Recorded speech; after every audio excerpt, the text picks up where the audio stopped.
Hi guys, as you all know कि मैं hostel दोबारा आ चुकी हूँ। कॉलेज ओपन हो चुका है। बहुत दिन तक छुट्टियां मनाया मैंने, काफी अच्छा लगा। हॉस्टल आने के बाद हालत कुछ ऐसी होती है।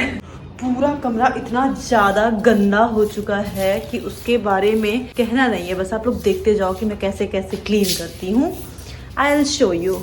वैसे मेरे कमरे में ये वाला लेके ना मैंने बहुत सही किया है। बेड का उतना यूज़ नहीं है जितना यूज़ इसका है, क्योंकि बेड पे तो बस सोना रहता है, लेकिन इस पे मेरी सारी चीज़ें रखी हुई रहती हैं। कमरे में देखो भाई, झाले वाले लग गए हैं। तो यार पहले तो झाड़ू लगा लूँ, बहुत ही तेज़ी से छींक आ रही है।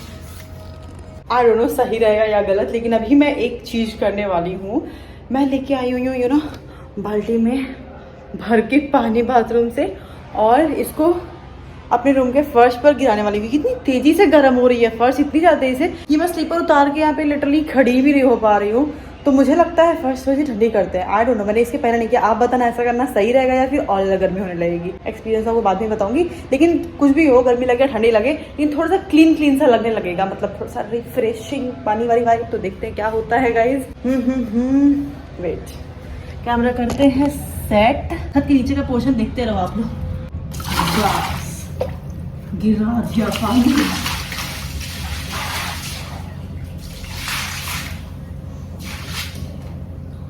पूरा यहाँ पे पानी पानी हो गया है। तो अभी ये बाल्टी फिर से मैं करने वाली हूँ फिल, एंड एक बाल्टी पानी और गिराने वाली रूम में। देखते हैं क्या एक्सपीरियंस होता है मुझे आज।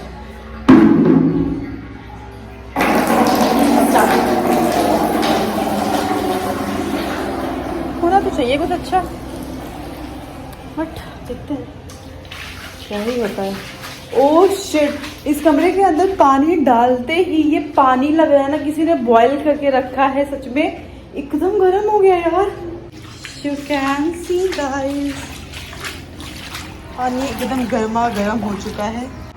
दूसरी बाल्टी का पानी लेने जा रही हूँ मैं। अरे यार, तो ये बहुत ज्यादा ही भारी है। स्टार्ट करते हैं। ये पानी डालते ही यार आधे से ज्यादा तो सूख गया है, लेकिन देखते हैं क्या निकलता है।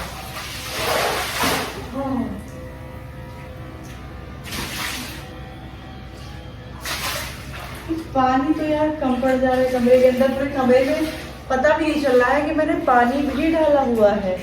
मतलब यार कमरे को कितनी प्यास लगी है, बाप रे। इसको मैं नहीं सुखाने वाली हूँ, ये अपने आप से सूखे, क्योंकि पानी एकदम गर्मा गर्म हो गया। रूम से तो कोई जगह भी नहीं जिससे पानी में निकाल सकूं बाहर।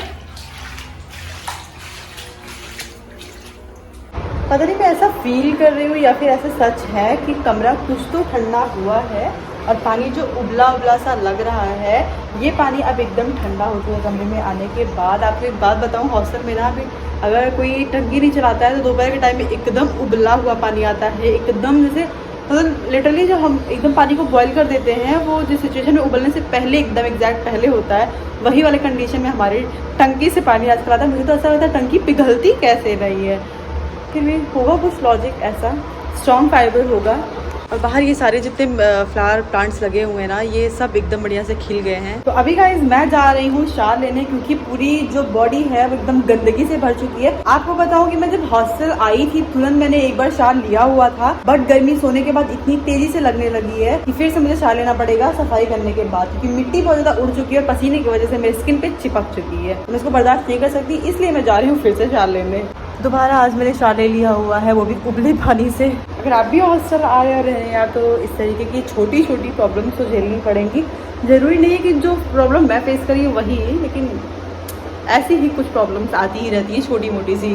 हर प्रॉब्लम तो मैं शेयर नहीं कर सकती हूँ, लेकिन घर से दूर रहने में यार ना आपको खुद सॉर्ट आउट करना पड़ता है हर चीज़। Going to apply sunscreen on my face. मेरी स्किन ये गर्मी से और पानी से गरम गरम बहुत ज़्यादा सफ़र कर रही है, और मैं स्किन केयर भी प्रॉपर नहीं कर पाती हूँ हॉस्टल में। तो क्या करें भाई, करना पड़ता है, ये सब भी सैक्रिफाई करना पड़ता है। हाँ गाइस, आई एम रेडी। अब मैं जा रही हूँ बाहर कुछ खाने, क्योंकि आज सुबह से मैंने कुछ भी खाया नहीं हुआ है। तो अभी मैं खाने वाली हूँ veg biryani. Now I am back. यहाँ पर अभी पानी अब तक नहीं सूखा हुआ है। वैसे मैं नीचे फर्श पे बैठी हुई हूँ और मैंने सोचा कि आप एक क्वेश्चन के आंसर दे दूँ। एक बहुत ही क्वेश्चन आया था कई लोगों का कि आपने पुराना हॉस्टल चेंज क्यों किया। मैं बताऊँ आपको कि मेरा जो हॉस्टल में पुराने हॉस्टल में था, खाने का और पैसे का दोनों फिक्स था कि हमें दोनों चीज़ों के जो पेमेंट होता था एक साथ कर देना होता था। हमारा मेस भी उसके अंदर में ही था। और होता क्या था कि मैं लंच के टाइम पे, ब्रेकफास्ट के टाइम पे, कभी कभी जो शाम वाला हमारा इवनिंग स्नैक होता था उस टाइम पे भी नहीं रहती थी, क्योंकि कॉलेज का जो टाइमिंग है वो 9 to 5 है, जिसकी वजह से मैं कुछ भी नहीं खा पाती थी। और हॉस्टल के जो खाने का पैसा था वो पूरी तरीके से वेस्ट हो रहा था। अगर मैं कर भी पाती थी तो सिर्फ डिनर कर पाती थी। लंच, ब्रेकफास्ट, इवनिंग स्नैक सब कुछ मेरा मिस होता था। और मैं अगर बाहर रहूंगी, कॉलेज में रहूंगी तो मुझे भूख लगेगा, मैं कॉलेज से ही बाहर निकलकर कुछ ना कुछ खाती थी। तो मेरे दिमाग चला कि क्यों ना मैं हॉस्टल में ऐसी बात करूं कि मुझे सिर्फ यहाँ पे स्टे करने का पैसा देना है और हमें खाने का जो पेमेंट करना है वो मैं बाहर करूंगी, या फिर मैं जितना खाती हूँ सिर्फ इवनिंग वाला आप जोड़ के बता दीजिए, मैं उतना पैसा दे दिया करूंगी। लेकिन उन्होंने साफ मना कर दिया। उन्होंने कहा कि आप हॉस्टल में रहोगे तो आपको यहीं का खाना खाना होगा।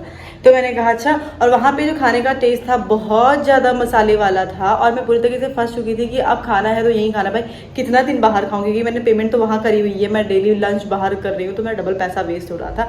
तो मैंने थोड़ा सा दिमाग चलाया और सोचा कि चलो ठीक है हॉस्टल चेंज करते हैं। कई जगह पीजी में मैंने बात की, तो जाके फिलहाल मुझे ये वाला हॉस्टल अच्छा लगा और मैं यहाँ पे काफ़ी टाइम से रह रही हूँ। मुझे महीनों हो चुके हैं, काफ़ी महीने हो गए हैं, मुझे याद भी नहीं एग्जैक्टली।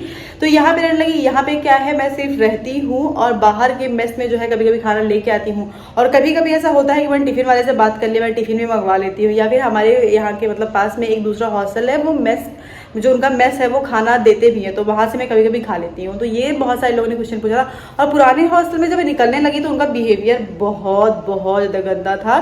कभी भी आप किसी हॉस्टल में रहते हो तो होता क्या है कि आप कुछ दिन का उनको टाइम देना चाहिए कि जब तक आप दूसरा हॉस्टल ना देख लो उसकी वो फीस नहीं ले सकते। लेकिन उस टाइम मैं घर पे गई हुई थी उसके पहले और मेरी तबीयत भी थोड़ी सी नहीं ठीक थी। उन्होंने कहा कि आप 10 दिन यहाँ पे रहे हो तो 10 दिन का पूरा रेंट दो।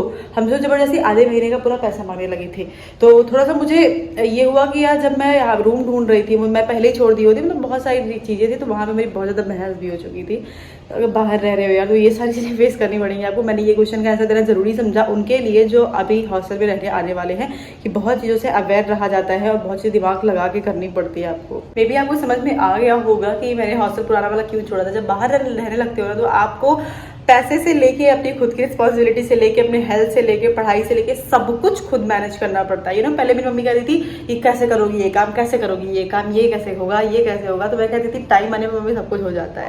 तो वही चीज़ होता है जब आप बाहर रहने लगते हो, अपने आप से सब कुछ अपने आप से एकदम बढ़िया से मैनेज होने लगता है स्मूथली। स्टार्टिंग में प्रॉब्लम सबको होती है, मुझे बहुत ज़्यादा हुई थी। मैं तो स्टार्टिंग के जब फर्स्ट वीक में आई थी तो सिर्फ रोती थी, रोने के सिवा कुछ नहीं करती थी। मुझे लगातार घर की याद आती थी। लेकिन ठीक है, आई एम नॉर्मल नाउ नहीं, काफ़ी टाइम से मैं नॉर्मल हो ही चुकी हूँ। यहाँ पे अच्छा लगने लगा है। कॉलेज टाइमिंग, यूनिफॉर्म, आपका हॉस्टल फीस, ये वो बहुत सारी चीज़ें हैं। लोगों के मन में कन्फ्यूज़न, ये क्वेश्चंस मेरे मन में भी आते थे। तो मैं आपको बता दूँ, जो मेरा पहले हॉस्टल था उसमें जो रेंट था वो था 8000 रुपीज़ खाने का और रहने का लेके। लेकिन बाहर जो और आप निकलते हो, ऐसा नहीं दिन भर आप हॉस्टल में ही रहोगे या दिन भर कॉलेज में, आपके और खर्चे लगते हैं। तो सब कुछ राउंड फिगर करके आप 15,000 या 12,000 तक तो कर ही सकते हो कि आपका मंथली आएगा, कितना भी कम करोगे। उसके बाद क्या होता है कि आपका क्वेश्चन था कॉलेज टाइमिंग क्या है। 9 to 5 मेरी कॉलेज टाइमिंग है। मैं MBA कर रही हूँ बीबीडी यूनिवर्सिटी से, नॉट NITM। तो मैं सबका नहीं बता सकती, MBA कर रही हूँ यूनिवर्सिटी से, तो मैं वो चीज़ बता सकती हूँ आप लोगों को। बहुत अलग अलग BCA के लोग हैं, अलग अलग स्ट्रीम के लोग पूछते हैं यार, सबका मैं नहीं बता सकती क्योंकि मैं MBA कर रही हूँ, तो सिर्फ मैं वही जानती हूँ, वही बता रही हूँ। बाकी आप अगर कॉलेज में है तो आपको कुछ ना कुछ नंबर या कॉन्टैक्ट या कुछ भी दिया गया होगा जहाँ पे आप टाइमिंग वगैरह पता कर सकते हो। बहुत सारे क्वेश्चन होते हैं, आई नो यार। कुछ क्वेश्चंस के आंसर मैंने दे दिए हुए हैं, वीडियो काफ़ी लंबा हो जाएगा। अभी मैं हॉस्टल में आई ही हुई थी, आज तो हैक्टिक वाला दिन है। और वीडियो यार अच्छा लगता है ना तो प्लीज़ लाइक कर दिया करो। लाइक करने में आपका पैसा बिल्कुल नहीं लगेगा, टाइम भी नहीं लगेगा, सिर्फ आपको टैप करना है और लाइक हो जाएगा। मुझे मोटिवेशन मिलेगा इसी तरीके की वीडियोस को और शूट करने के लिए, बनाने के लिए, आपके साथ शेयर करने के लिए। मिलते हैं नेक्स्ट वीडियो में, तब तक के लिए bye bye guys, love you all.